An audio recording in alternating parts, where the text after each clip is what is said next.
حضرت سعدی رحمۃ اللہ علیہ بیان کرتے ہیں کہ ایک بار میں ایک مرد بزرگ کے ساتھ سفر کر رہا تھا۔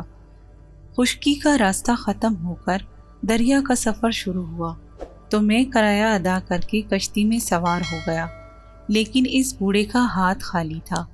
وہ کرایہ ادا نہ کر سکا اور ملاحوں نے کرایہ ادا کیے بغیر اسے سوار کرنے سے انکار کر دیا۔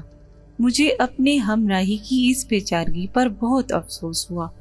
رنج سے میری آنکھوں میں آنسو آ گئے، لیکن وہ بوڑھا زور زور سے ہنسا اور مجھ سے مخاطب ہو کر بولا، اے سعدی، تو کیوں رنج کرتا ہے؟ جو دریا اس کشتی کو دوسرے کنارے پر لے جائے گا وہ مجھے بھی پار اتار دے گا۔ یہ کہہ کر اس نے اپنے مسلح کو پانی پر بچھا دیا۔ مجھ پر اس واقعے کی ہیبت طاری ہو گئی۔ دوسری صبح میں کنارے پر اترا تو وہ بوڑھا وہاں پہلے سے موجود تھا۔ اس نے کہا، اے سعدی، تو اس بات پر تعجب نہ کر، تجھے کشتی نے پار لگایا اور مجھے میرے خدا نے پار پہنچا دیا۔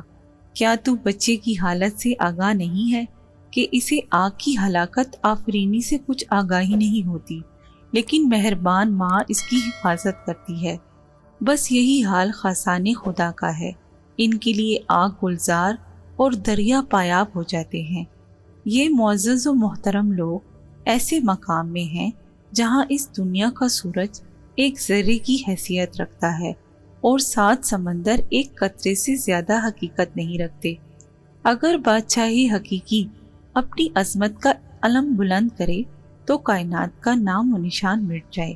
اس حکایت میں حضرت سعدی رحمۃ اللہ علیہ نے ایک بزرگ کی کرامت کے حوالے سے کہا کہ انسان محض مٹی کا کھلونا نہیں، اس کی ذاتی صلاحیتیں بے پناہ ہیں، اور جو لوگ ان صلاحیتوں سے آگاہ ہو کر ان سے کام لے سکتے ہیں، ان کے لیے پانی پر چلنا اور ہوا میں اڑنا ایک معمولی بات ہے۔